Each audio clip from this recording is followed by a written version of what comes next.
will give you the ability to acquire a lot of other things that you couldn't do. Wisdom is a greater quality than riches because a lot of people have money, but they don't know what to do with money.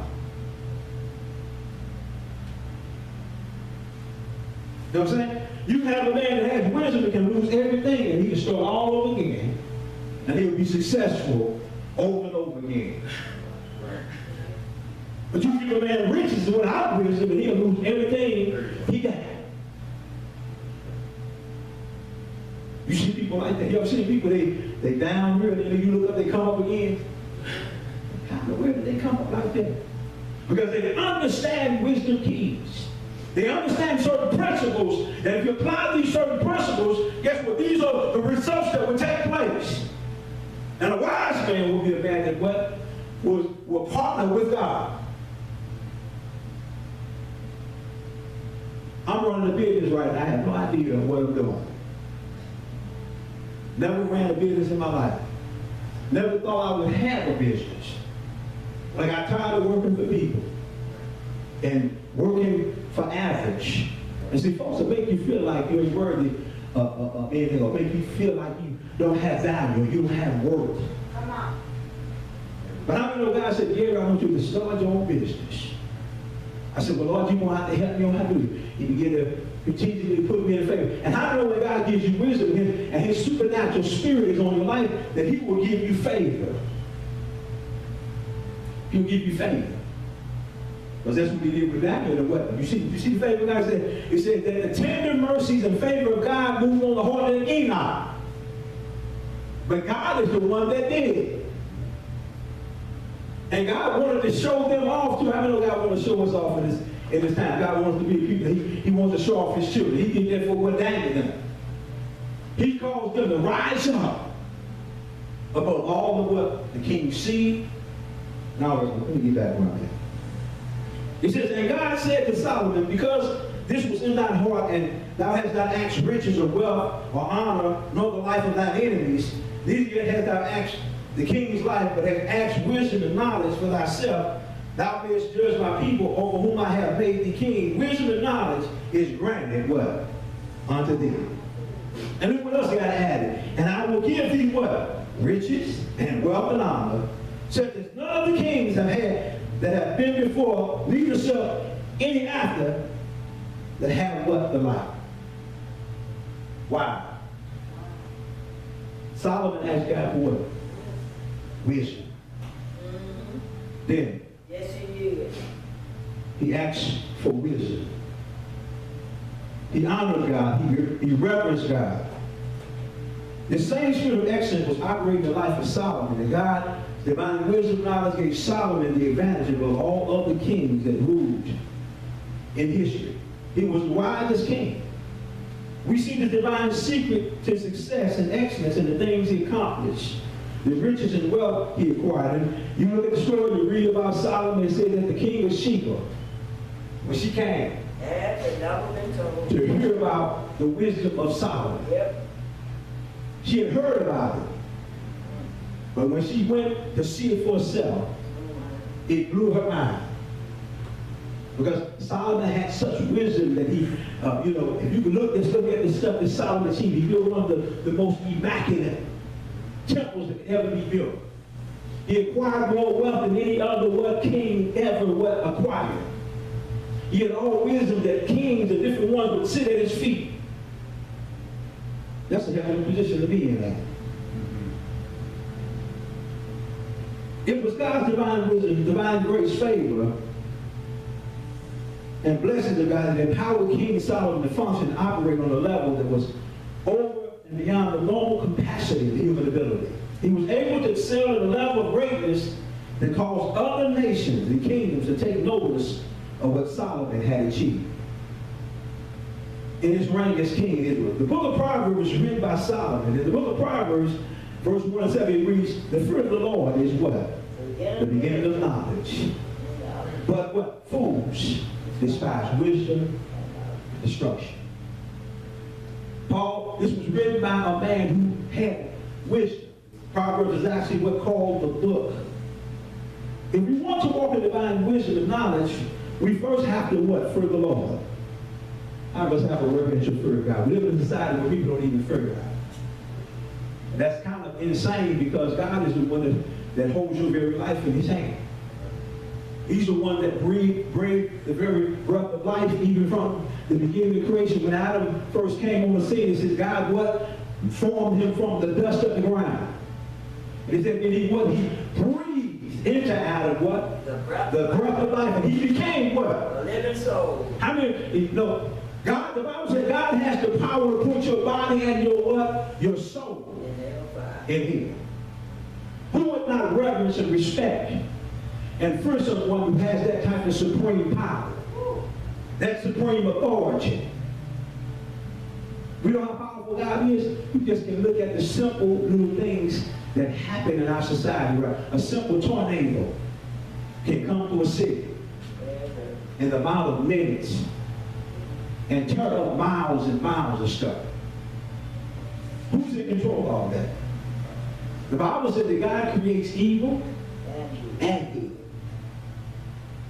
A lot of us don't realize that we need to work reverence. We need to fear God. And we live in a time right now where people don't fear God. The Bible said that comes a time when people don't think they ain't like God.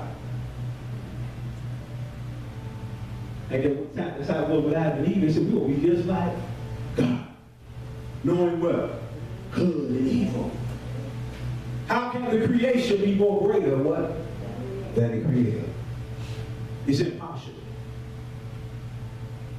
We have to fear the Lord. Daniel feared and honored, respected, and obeyed and served God all the days of his life as a man of God and as a prophet of the Lord. And it goes to many scriptures in the Bibles. It says in Proverbs 8, I'm going to run through them real quick because I don't want to try to read all of them. But there's a few. So I get Proverbs 8:13. It talks about the fear of the Lord. Proverbs 8:13 says, the fear of the Lord is to hate evil, pride, and arrogancy, and what?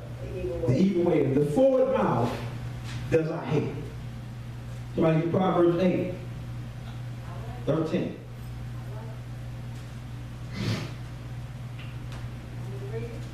I just read it. You get Proverbs 9 and 10.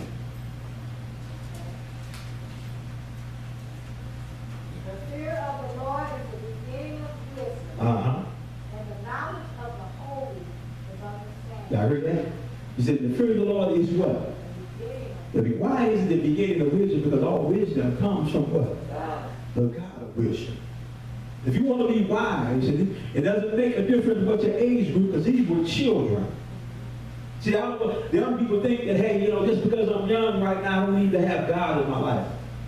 But why not have God in your life at a young age and have a relationship with God, whereby he's able to give you wisdom and knowledge and insight into things that makes you excel in life. Bible said we'll remember our Creator in the days about you. I remember Paul told Timothy, let no one despise what? Thy youth. When David became the king, he became the king at the age, or he was anointed at the age, what? 17 years old. When God called Joseph, he was, what? 17 years old. So if we want to be successful and acquire or achieve what kingdom excellence, we have to what? We have to fear God. Proverbs the 10th chapter, verse 27. Somebody read that. I'm going somewhere. Well, y'all receiving something from what I'm saying today? Because we're going into the year, what, 2000. We're in the year 2019 now. And we want to go into this year, or in this year, in God's word, walking in God's word wisdom. 10:27, everybody got it? It says what? The fear of the Lord prolongeth what? Days. But the years of the wicked shall be short. It said the fear of the Lord, what? Prolongeth days. If you notice in the other scripture, the fear of the Lord causes a person what? To depart from what? From evil. A man who fears God and walks in the wisdom of God sees evil and sees wickedness and understands what the consequences of partaking and participating in those things. Now, understand what I mean? The Bible, everybody knows that when you participate in sin, there's always what? A wage that you got to pay. The Bible said that what? For the wages of sin is what? Death. So why in the world would I be participating in something that's going to cause what? Death. Going to cause what? Separation. Going to cause me what? To get out of right standing with God. Because sin means what? To miss the mark. Sin always what? Cuts off your fellowship, your relationship with God. And a person who truly fears God fears and hates whatever God hates. That's how it was with Job. It said that Job was a man that feared God and he eschewed, or he avoided, or he stayed away from what? Evil. And when you're walking with God in the wisdom of God, he will open your eyes up and show you those things that what? That are detrimental to your success, your progress, your future, your destiny in life. And through that wisdom, he'll teach you how what to navigate through the different pitfalls and different things that the world will try to set up for you, that the enemy will try to what? Put in your path. He will give you wisdom on how what? To overcome the strategies of the wicked one. Y'all hear what I'm talking about? Yes. This is hot off the presses, y'all. This ain't something I came up with. This is something the Holy Spirit is giving me now as I'm sitting there talking. He said the fruit of the Lord promotes how they want to live a long life. Your life can be cut short. There's a lot of our young people, young women, older and young, are losing their life right now because they have no fear of God. They don't have no fear of God, and typically when you have no fear of God, you have a reverence and respect for what? People in authority, people in power. You have to respect your elders. You have to respect those that are what? That are in a position of authority and power. But we live in a society because we don't have any honor, no respect, no reverence for authority, because the greatest authority figure, what? Is God himself. He's the one that established all what? Governing authorities, this and that. And any time the governing authorities, anyone gets out of order with God's what? Divine order, God knows how to what? He know how to deal with it. He did it with the children of Israel. He got out of order with God. They didn't fear God. They began to start worshiping other gods.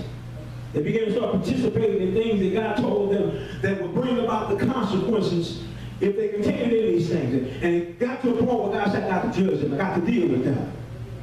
So I'm going to bring them what? In captivity. Bondage. And they were in this place over what? 70 years. 70 years. That's a long time. But to be in captivity, and crying about how we used to be here, now we're in a strange land, and all the different things that they did. But it was because of their disobedience. It was because of their lack of fear of God that they ended up what? In the place that they were at. So that the fear of God. I had one more read, 14:27.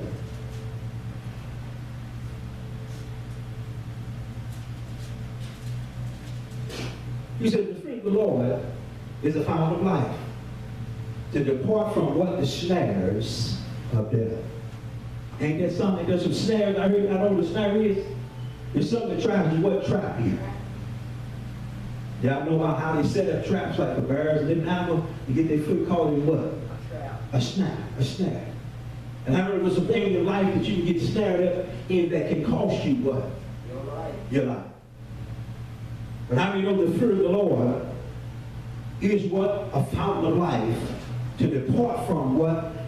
The snares of death. So that's the first step. These men right here, Solomon and Daniel and Shadrach and Meshach, were men who what? Feared God. No, I know that because when they got in a situation and the king began to request these things, there was one time where the men understood how Daniel was. They knew he was a man of an extra spirit. So we can't find no fault in this man here. So we don't have to conspire against him. What did Daniel do? Daniel went and prayed anyway. He prayed 3 times. No, why? Because he said it's better what? To trust in the Lord than have fear in man. He said what? He said he didn't have a fear. of man because he knew that the God he served was able to bring him out. And guess what? The same trap that they set for Daniel, it turned around and what? Backfired. Yes, it did. On them. The second thing that we need to have a covenant relationship with God, the God of all wisdom. We talked about knowledge and understanding. We just read that. Let's look at Proverbs again. Now come on, Proverbs 3. Why do we think that wisdom is so important in the time we're in? We need wisdom. Proverbs, the 3rd chapter, verse 19. We'll look at verse 19 first, and we've got to go backwards. Why is wisdom so important? Because wisdom is what an attribute that comes from what? From God. That's why when we talk about God being an excellent God, he has so many different qualities, attributes by himself. He has so many different things that are attributed to his name. That the Bible calls him Jehovah Jireh. He's your provider. He's El Shaddai, Elohim. All these different names describe the totality of this excellent God that we serve. Everybody got it? Look what it says in Proverbs 3:19. The Lord by what? Wisdom has what? Found the earth. By understanding has he what? Established the heavens. By his knowledge the depths are broken up, and the clouds drop down on the dew. He says, what? My son, let not them depart from thine eyes. Keep sound wisdom and discretion. So they shall be thy life. It shall be thy life unto thy soul and grace to thy neck. Then shall thou walk in the ways of safety, and thy foot shall not what? Stumble. Look at verse 13. Go back up. It says, happy is what? The man that findeth what?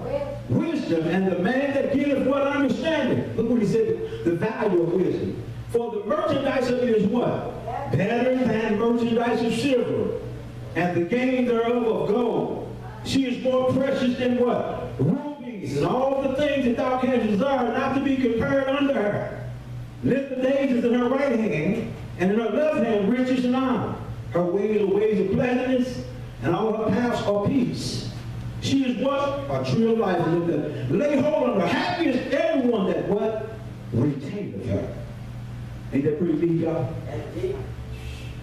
He said, by wisdom, God what? Established, founded the earth. Everything that we see created was created by what? The wisdom of God. Ain't there something? We can look at creation and see how cold God is. I mean, you can sit back and look at all the different birds, all the different bugs, and different fish, and different insects. You can look at all of us and see how uniquely and wonderfully all of us are made. None of us look the same. Some of us kind of favor and have similarities. None of us have the same fingerprint. None of us, all of us are made in a unique way of God. That's how cold God is. From the wisdom of God. But sometimes we don't sit back and trip off that type of stuff. That little bitty bug, this bug can fly around and you ever trip off that stuff and you look at it like, how in the world that little bug just do all the stuff you do? You got in your life in. How does it have life that little?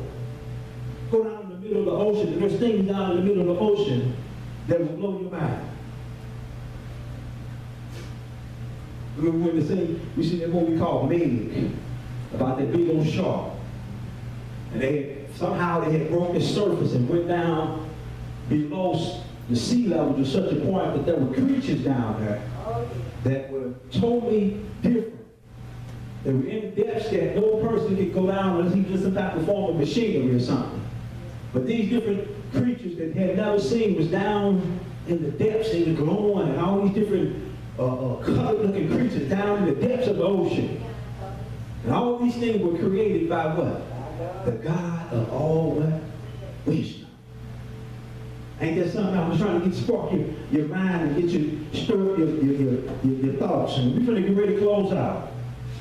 What we have to do is if we want to walk in a spirit of excellence in the year 2019, we have to ask God for wisdom, knowledge, and understanding. If we want to do things in excellence in the year 2019. James 1:5 says, if any man lack wisdom, he says what?